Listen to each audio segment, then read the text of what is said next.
every CEO I talk to, they're saying that, okay, for people born after 2000, because now they're entering the working age, it has become increasingly harder to impose the same sort of work ethics that people born in like 1970s and 80s or early 90s would be able to endure. The question is that we don't have the pure growth to incentivize people.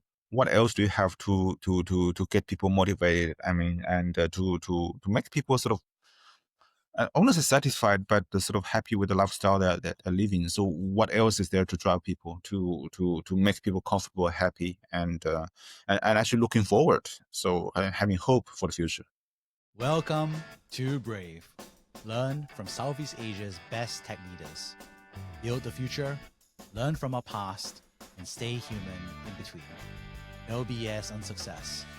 I'm Jeremy Au, venture capitalist, Zero founder, Harvard MBA, science fiction nerd, and dad of 2 daughters. Every week, we debate startup news, interview changemakers, answer listener questions, and share personal insights.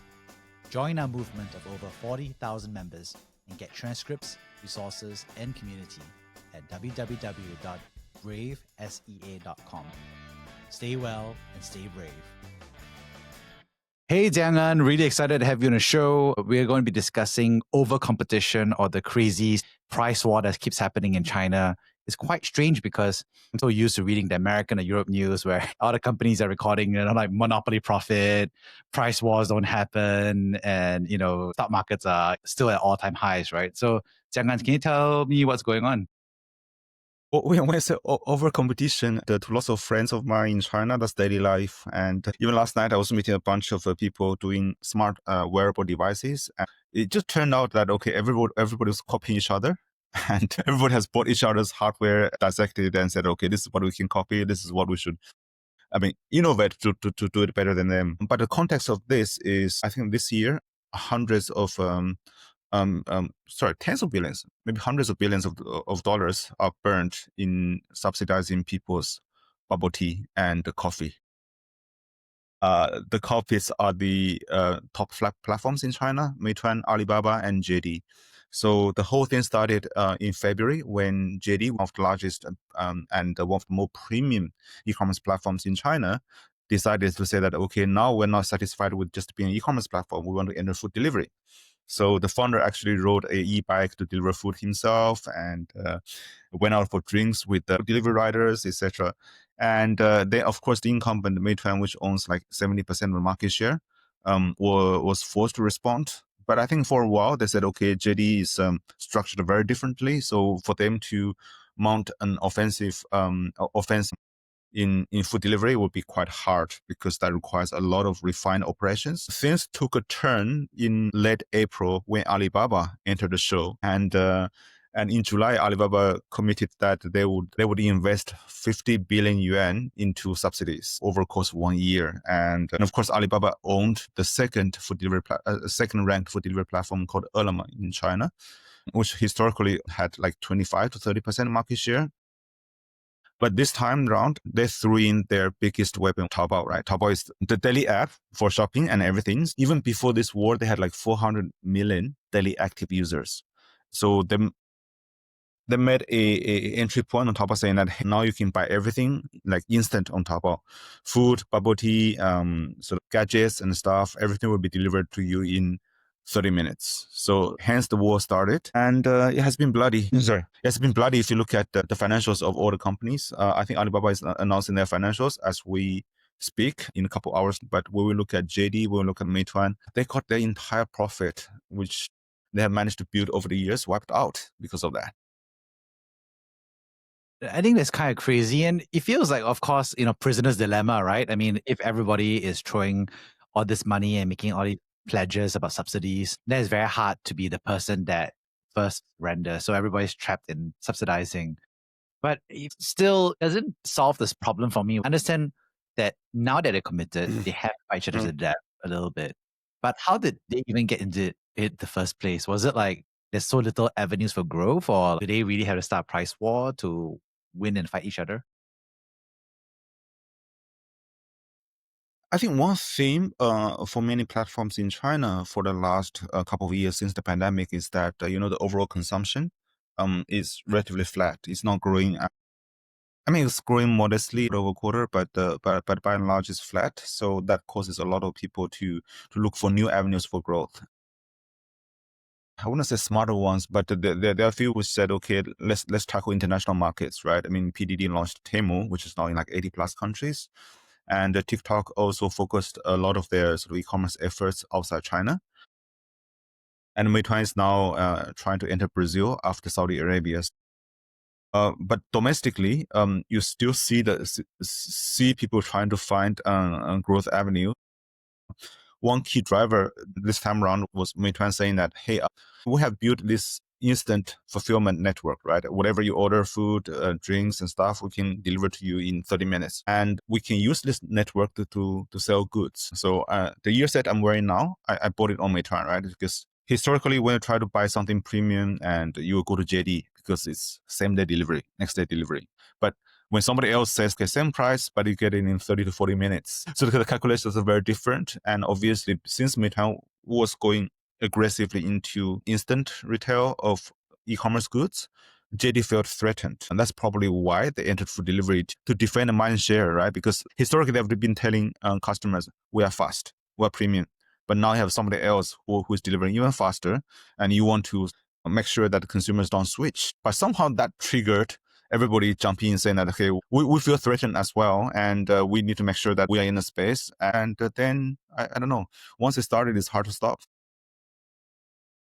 I mean, definitely, it's interesting because one is an attacker and the other one is, I guess, defensive or reactive. But you said now it doesn't matter anymore. People have forgotten who started it. Now that you're in a price war, you can't be the first to surrender. Yeah, it doesn't matter anymore. Yeah, it doesn't matter anymore. It's like, who started a fight between the three brothers? Nobody remembers, but now they're fighting, right? I think the interesting part is that obviously this is going to be quite destructive, right, to margins. It's going to be destructive to, I think, the public market, metrics. And as a result, I think the equity is probably going to drop. And obviously the cost of capital is going to rise for them, right? So I think it's going to be interesting because I think it's interesting to watch them pledge a large quantum of subsidies and also have the cost of capital rise on them. So I don't know, I wonder if they're going to really spend all the money they promised, or are they just going to have to, I don't know what's the word, surrender or fold earlier if it keeps going like this? Oh, I mean, I'm not sure whether it's appropriate to draw that parallel between this and actual wars where people die. But you see the situation with actual wars, right? Once somebody started and they would expect, so that his quick assault, I'm going to win the war and take the enemy's territory, and that's it. But quite typically it ends up in a war of attrition. So everybody spends a lot of money, a lot of resources with very little results. So when that happens, you need to find an excuse for everybody to de-escalate, right? Because everybody has made promises to their stakeholders saying, hey, there's a reason for us to launch this, and admitting defeat will be a humiliation for many of them. And especially, I think many of these companies are still founder driven, right? So admitting defeat is something like, I mean, you might lose your credibility as the founder. So that's why I think everybody's sort of saying that, okay, and if you look at the messages from every platform is saying, hey, we are committed to defend our market share, and the competitors are irrational. So, but if everybody says the competitors are irrational, so I don't know. I guess the one face saving signal would be if the government says cut it out, right? Because the government has been against, or at least has made some noises about over competition. Yeah. So I can imagine the government saying, hey, please cut it out, and then all the management team saying, okay, the government told us to stop it, not because we wanted to stop it. A couple of pointers. I mean, first, historically, the government has, I mean, and they have no track record of actively stopping a price war, but you have lots of cases of government stopping industry as a whole. So you certainly don't want a government to be too heavy-handed. You sort of, sorry. You sort of more want the government to send a subtle signal and get everybody into a meeting and stuff. The messages that the government has been sending seems to be mixed, right? I mean, there's some parts of the government saying, hey, all you guys are subsidizing the small merchants, that's boosting consumption, that's good for us. Other parts of the government saying, hey, this is excessive, this disrupts the normal trade, etc., etc. So I'm not sure whether the government actually has a consolidated stance on this, or maybe as regulators always do, right? Okay, if you act within a band, we're fine. But if you don't exceed whatever that's permitted, that causes social disruption. What's interesting is that obviously it's good for consumers, right? Because now you get bubble tea, you get different services. I think riders probably get more jobs. So I think it's a way to redistribute profits, I guess, to some extent from the corporate side to the consumer. Mm, I definitely see mm. why the government is not against it, or at least could be favorable to it. But I guess the other part is like, I feel, isn't this whole dynamic of involution, we talked about it, and over competition, what does the government think about it? Do they have a role to play in it?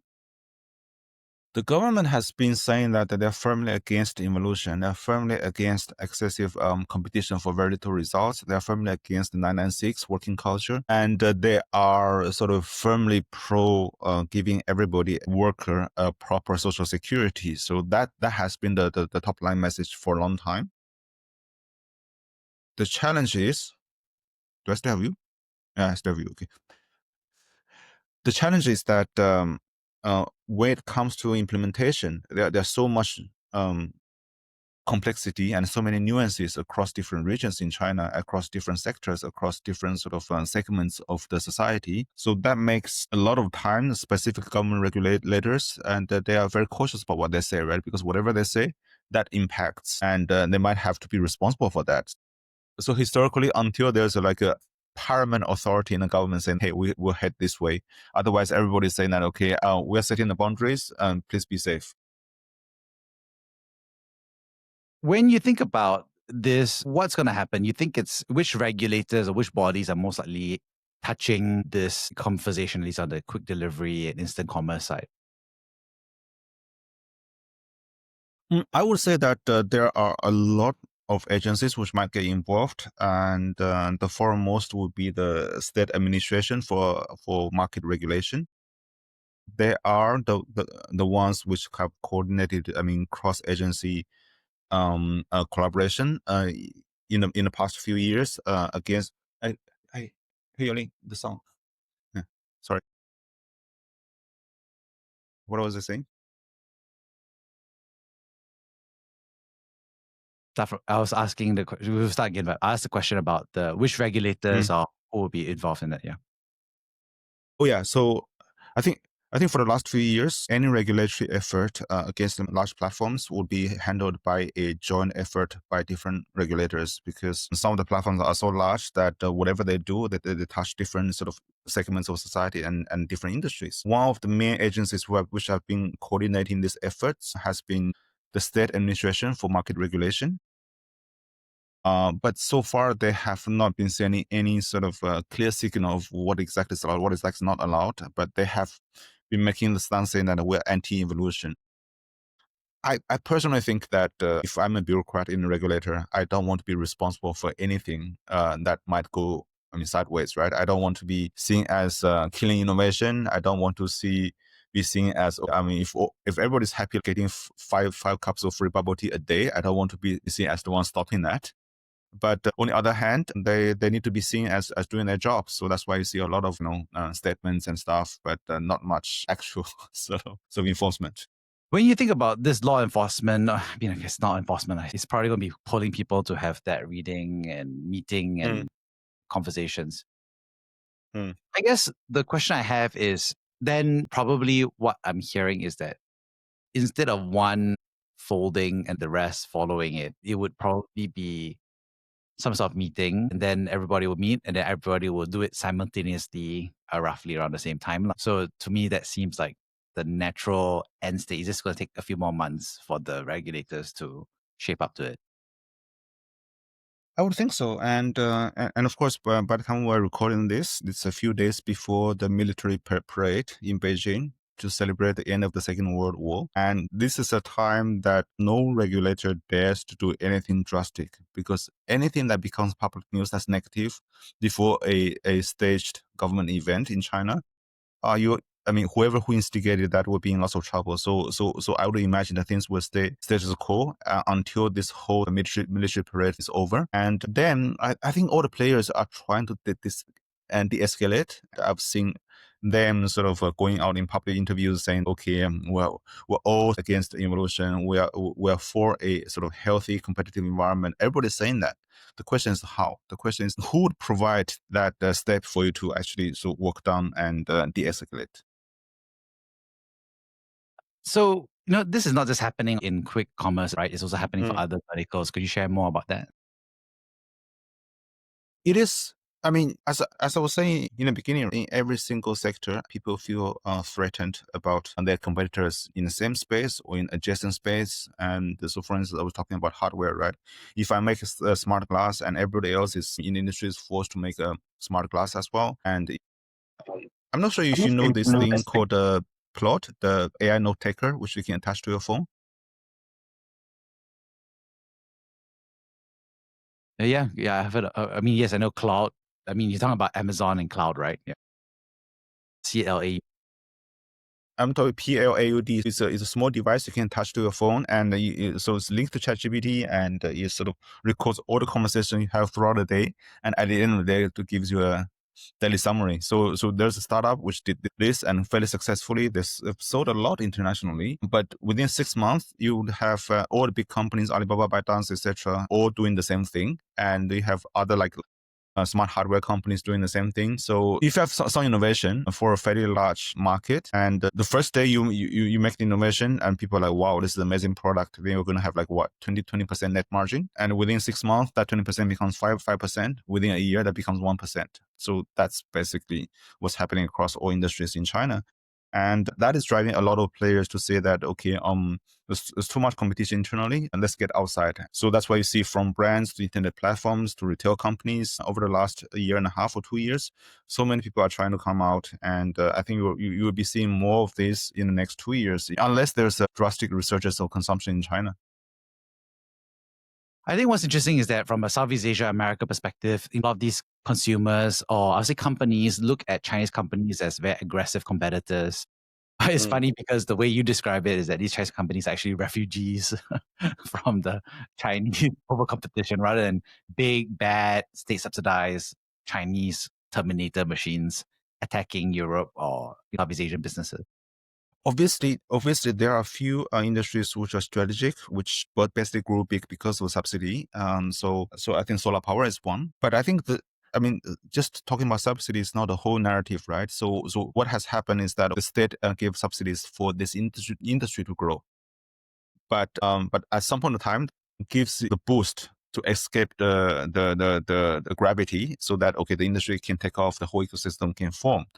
But afterwards is basically ruthless competition. If you look at EV industry, right? So historically, the government gave lots of subsidies, gave lots of sort of incentives for people to adopt EV. Okay, now has formed an ecosystem, but what will result is also like dozens or if not hundreds of brands competing against each other. I think was the last quarter, yeah, BYD, the leading player slashed the price by 25%.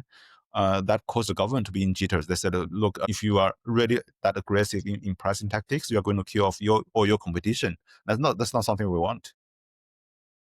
I mean, this feels like economic history, right? This happened in America as well in the early days. I think basically we ended up with government regulations to be like, okay, we don't want monopolies. We don't want price fixing because one way to solve this is if all the companies all said, hey, we all announced to raise prices together and they coordinate with one another, that's considered price fixing, which is illegal in both America and China and most of the world, I believe. So I think that's one approach that was a reaction to the price wars that was first seen in America during those crazy days.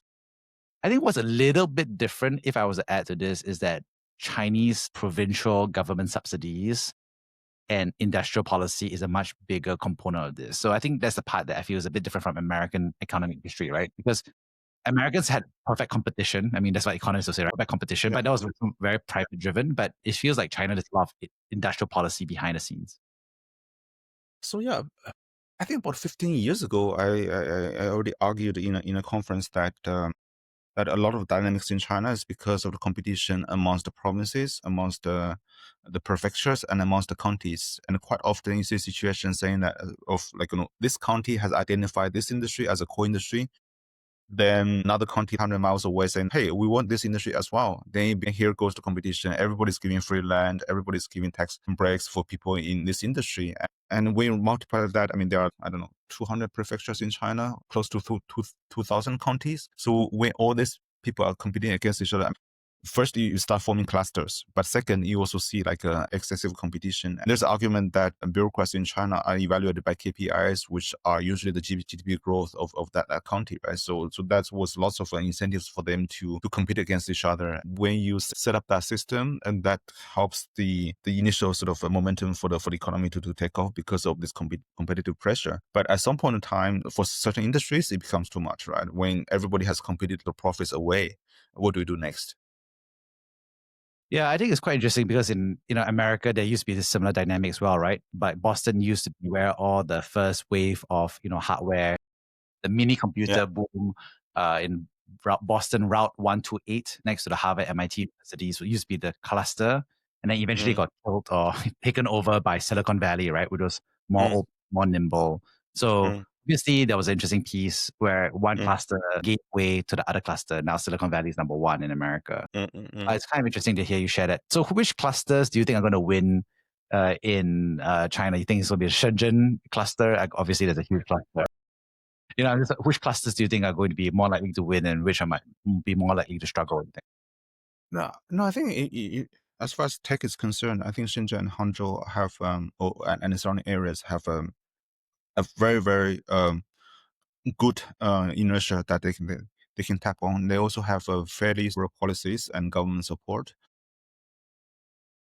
And what we see the interesting part is that government has also been actively supporting these companies of expanding overseas. So, I mean, Southeast Asia, now you see like a lot of Chinese brands. You go to the mall, you see Chinese restaurants, Chinese retailers, and the showroom is all Chinese EV, right? So I think people who recognize that when it has reached a stage that there's no domestic growth, or it's very hard to achieve the same level of domestic growth that you're accustomed to. Either you force your organization to slow down, which for many it's detrimental, right? I mean, if any organization which is not growing anymore would start to have all the problems. So many of them are expanding internationally, but of course, international expansion carries its own problems, right? I mean, you don't want to be seen as dumping, and you don't want to create a dynamic that's unsustainable by sort of shifting all the goods from China to different countries, right? And you need to work with ecosystem in every single large country. So there's a lot of learning that I need to do.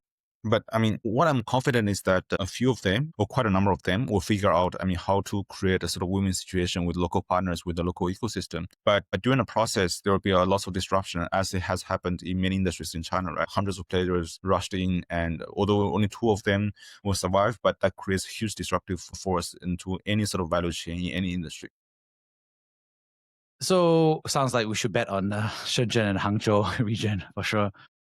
I think it's interesting because I think there seems like as a result there will be quite a lot of pain, right? I mean, when Boston Route 28 as a cluster went down, it caused a lot of pain. Obviously, it was good for the talent, right? Because the talent just moved from Boston to California. Sunnier, less winter, less non-competes, right? Because in California, there are talent to be free and mobile and build their own startups. So I think that's the people movement ended up solving it. Is there a similar dynamic in China? Because I know obviously there's the hukou dynamic. Talent migration be the way to solve this cluster issue, or how do you see this playing out? Well, talent migration has always been happening. I don't think the internal migration is as restrictive as it was like 20 years ago. I mean, you have the hukou, but there are many ways to get around it. And for cities like Hangzhou, etc., it's much easier to get a local hukou, especially now with the housing price issue.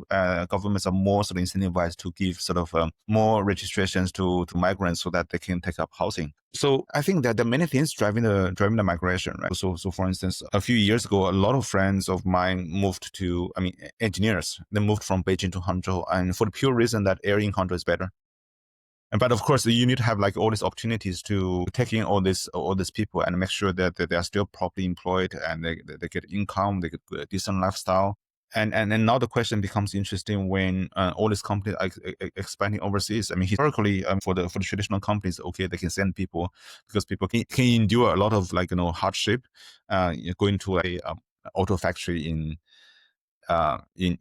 northern part of Mexico when nothing is safe. And I mean, I have a cousin who is working in Kuwait and has been working in Kuwait for 7 years, and her choice is initially, before she decided to go to Kuwait, was amongst other countries, Algeria, Venezuela. And she was kind of lucky to be sent to Kuwait, but there are her colleagues which were in those hardship countries. But for younger people, it has become harder, right? So people say that, okay, I mean, I grew up in a society of relative affluence. I don't want to be in hardship anymore. So every CEO I talk to, they're saying that, okay, for people born after 2000, because now they're entering the working age, it has become increasingly harder to impose the same sort of work ethics that that people born in like 1970s and 80s or early 90s would be able to endure. Sorry, it was just like those lazy, good for nothing people who want to lie down. No. Those people actually have personal aspirations. What is personal aspiration? I've never heard of this before. I mean, this is some of the comments. You make us sound super old, like boo. Yeah. I think this is a natural systematic growth, right? As like you said, the center of gravity moves away from producers and consumers and benefit from subsidies. Mm. And the new generation benefits from the wealth. Mm. And obviously they are going to, I don't know, look more Singaporean, I guess. Like you want different lives and different work, and they don't want to work in the factories. They want to have services or art or have their life dream. The question is that we don't have the pure growth to incentivize people. What else do you have to get people motivated and to make people sort of honestly satisfied, but sort of happy with the lifestyle that are living? So what else is there to drive people to make people comfortable, happy, and actually looking forward and having hope for the future? Oof. This is going Big to be topic. another big topic for another podcast. Yeah. And maybe just to wrap up this episode here, when you think about the current situation, what's the timeline for this being resolved? Because we know that eventually somebody has got to fold, somebody has to stop this irrational competition. All of them are busy signaling using the words irrational competition to tell everybody, like, hey, it would be nice to stop, right? Officially, kind of like colluding on prices, just signaling on a private individual basis. I'm just kind of curious, like, what's that timeline? Is it going to be resolved over 1 year? Is it going to be resolved over 3 years? Is it going to be resolved in 6 months? How do you think about it? I think has to be resolved sooner or later. But the problem is that all the companies have enough cash reserve to sustain for a couple more quarters. And during that time, I think investors are going to give them pressure. And maybe the regulators will give them pressure one way or another. Consumers are happy getting free stuff. I don't know. Again, you draw a parallel to actual wars. I mean, many of the wars, unless one party can impose a crushing defeat to another, otherwise, a couple of the wars that we see nowadays, they're just lasting, and it's so much hard to end. Even though it doesn't make sense for any of the parties involved in that conflict. So I think it's something similar here. Yeah. Yeah, I think there's an interesting quote. I can't remember the exact one, but it's like, it's easy to start a war, it's very hard to end one, right? So It's very hard. Yeah. yeah. So for me, I don't really know the timeline when it's going to be resolved, but I think the most interesting takeaway is that from a global basis, everybody's for the first time seeing price wars happen again, because historically it doesn't happen anymore in most of the developed world, right? And I think the part that I wish people understood is like all these Chinese companies that are now in Europe, China, America, Singapore, they're doing it not because they're, like I said, Chinese Terminator machines, but they are refugees from this over competition dynamic trying to get some margin, right? Also, one good friend was telling me that he said, I mean, when you see this incessant sort of competition and when every player comes to the international markets, they said, okay, how good is it to have a presence in the market where you can actually have some proper margins for the business? Makes it easier for everybody to have some margins, right? And then be more disciplined about it as well. They should have some margins. Otherwise, it's not healthy like business environment. Yeah. So yeah, I think we'll probably see, my guess is over the next years, right? I think there'll be companies that go bankrupt, obviously, because they can't compete the competition. I think we'll also see clusters close down as well. So there'll be merger, telemigration. And lastly, of course, hopefully that means the Chinese economy will also start to orient from, like you said, this over competition or involution dynamic to more of a imperfect competition, Yeah. but some profit for the customers, I think businesses. Yeah, I think I'm optimistic for the long term, as we should all be. But in the short term and medium term, there can be a lot of pain, a lot of adjustment, and a lot of sadness amongst the people who lose out in competition. It's just, I mean, how the world, how the business world in China would evolve from pure Darwinism to some sort of like, I don't even know how to describe a better future. Yeah, I know. It's like saying, like, instead of all of us being microbes killing each other to death, one is a bird, one is a turtle, one is a fish. So we're not killing each other to the Yeah, same. exactly. Okay, we'll chat and catch up next time. Yeah, enjoy. Thank you for listening to Brave. If you enjoyed this episode, please share the podcast with your friends and colleagues. We would also appreciate you leaving a rating or review. Head over to www.bravesea.com for member content, resources, and community. Stay well and stay brave.